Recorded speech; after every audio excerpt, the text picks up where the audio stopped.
These are not shears for cutting hair, but I'm going to show you how and why I'm sharpening these little small shears. You may get something like this if you're a sharpener, so pay attention.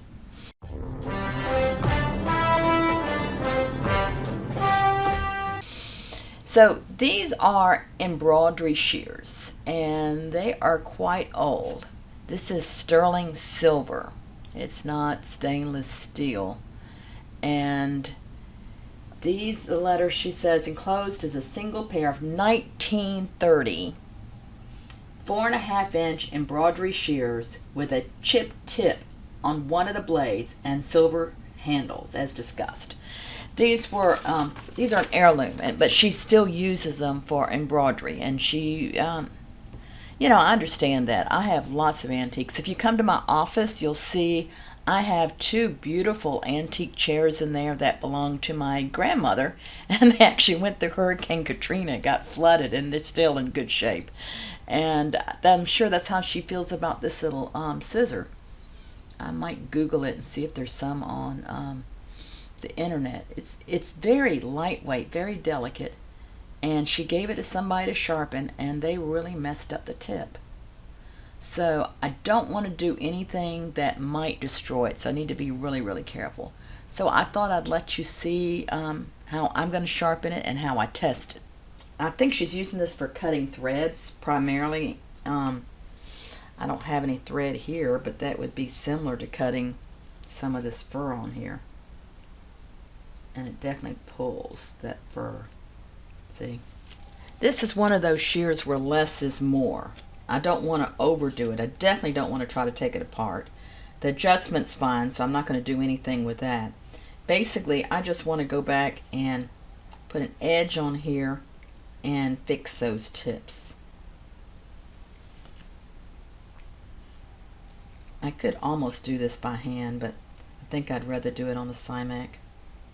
So let's get to it. This is my Simek scissor flat hone, and this would work well for this type of shear or scissors or whatever you want to call these,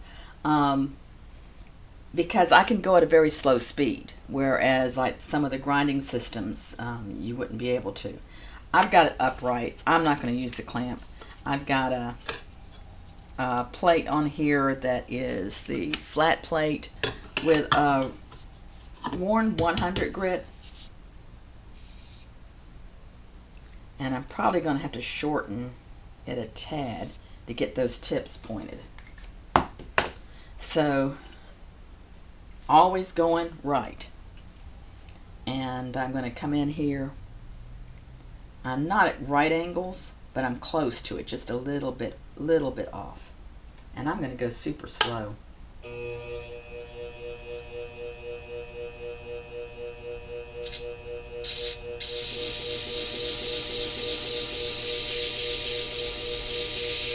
A little bit of a rock to the tip, to the back. No, I'm not near the edge. Can you see? Can you see the still red? No, you can't see. I can see it. A little bit more perpendicular. And all this is telling me is if I'm the same angle as the last person that sharpened them. Almost there. These are such teeny tiny blades. I don't want them to overheat. I don't want to take off too much metal. I still don't have a burr. I've got most of the red gone. Feels like it's pretty good steel.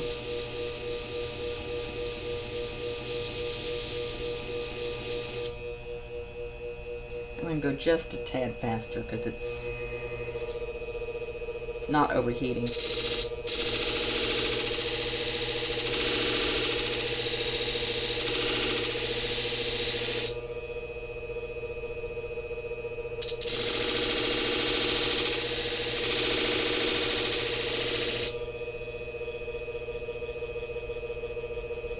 feeling for a burr.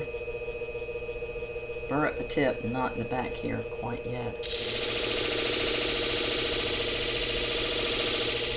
And I'm feeling heat too. I don't want to let it get too hot. Yeah, even at the 100 micron, this looks so much shinier and smoother than what the last person did.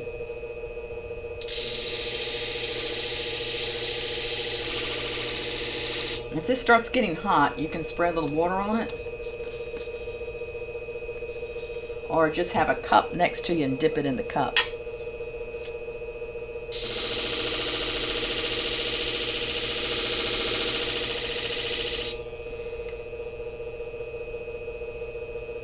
So what you're sharpening here is not someone's livelihood, but it's someone's family history. Livelihood is important, but they could buy another shear. This one they can't replace. This is irreplaceable, so take your time with it. So that blade looks good.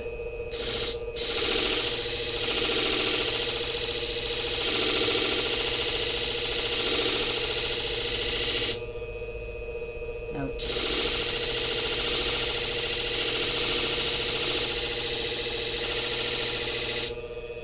Don't let it get hot.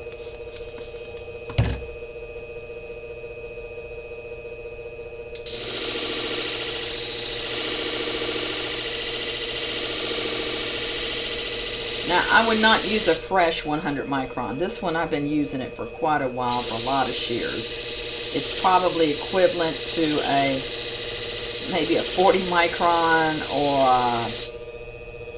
or 800 grit.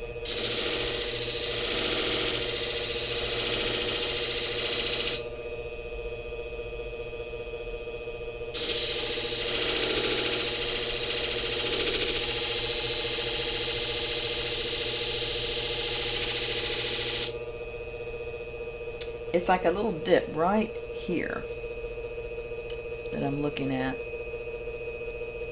See, don't quite have a burr.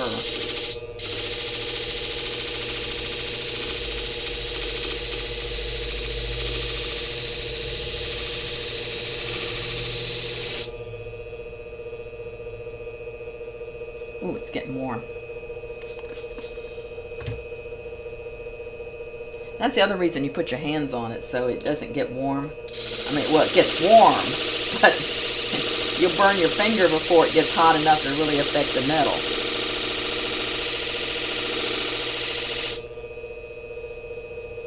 That may have it. Not quite. Let me show you what I'm looking at. There we go. See, this side is done. I've got a nice consistent angle all the way down. You see that white line. This one, it's a white line there, but it's not right at the edge. So I need to do this side a little bit more. And I don't feel a burr either. I mean, you can look at it and feel for it. Don't rush through something like this because, like I said, this is irreplaceable. I'm pulling it out not because I want to get more at the tip. I can see against the dark of my machine the burr as it pops out. So that's why I'm pulling it out to kind of look and see. It's hard to see the burr against this gray. I'm not there yet. It's warm. I can hear it sizzle.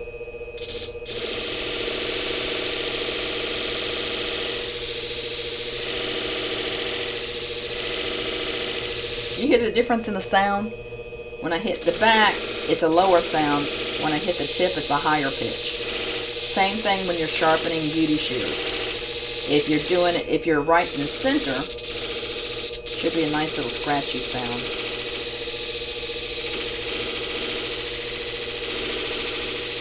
That's got to be it by now. Ooh, so close. So close. I mean, you're talking about a half a millimeter.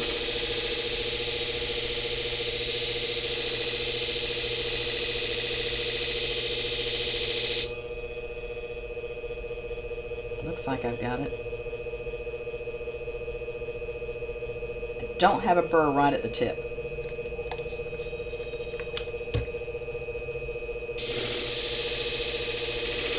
So now I might pull it out a little bit to get that tip.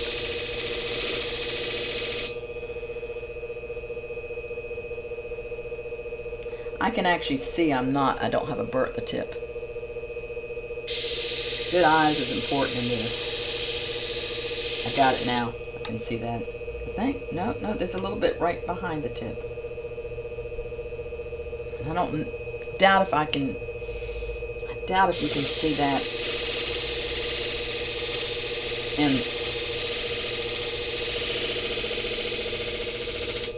When I pull it out, I can see against the black the burr that's popped up, so I know I'm there. Now, I cut the burr off. I can use a paper towel. I could use regular bond paper or a paper towel. I think I'm going to use the paper towel. Whoop.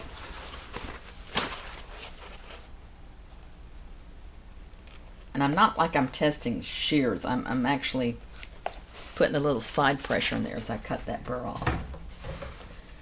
Now, I've got to figure out what to do about this tip. This one's way too pointy. This one is fat, and they don't come together. So I'm going to do a little like sculpting. You see how fat? Do you see the sparks? See the sparks if I turn this light off. It didn't spark that time. But that fast, it turned dark. Got to be really, really careful because there's not much metal here.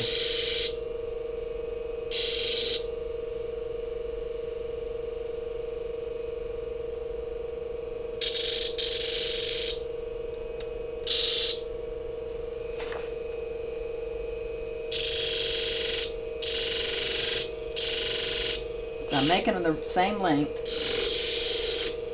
and now I'm making them pointy.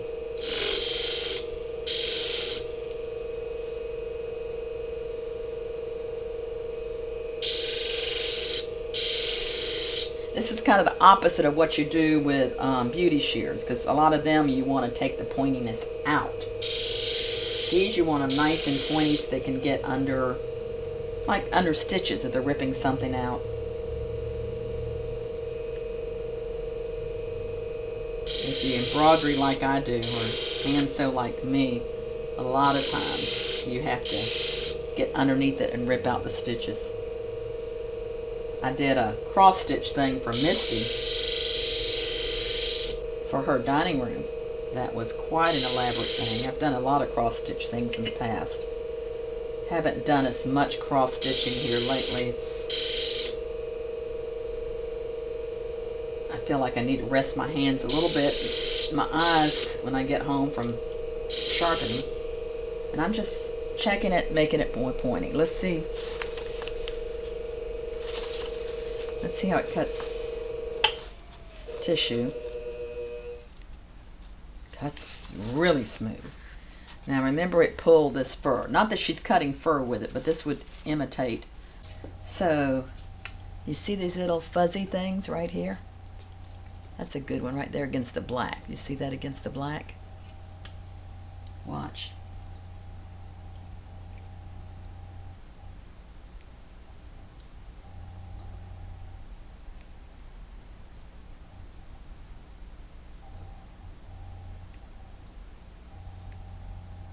No pull at all.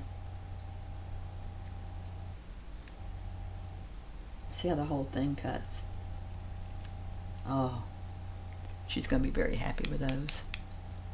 I might put a drop of oil on here, clean off the red Sharpie, but those are ready to go back. And because they were antique and there's risk involved, I charge the same amount for these as I do for the beauty shears. So, now this may be your first time on my channel, maybe you're embroidery or something like that, and my videos are mostly about sharpening beauty shears, grooming shears, clipper blades, or unusual things that come in. If you're interested in sharpening and you think you might be, take a look at my other videos. I have a lot of them. I've got a lot of links below if you think you even want to get interested in shear sharpening. I've had a request for doing pinking shears, on how to do pinking shears, and I may do that next. I'll put a link below to the pinking shear video.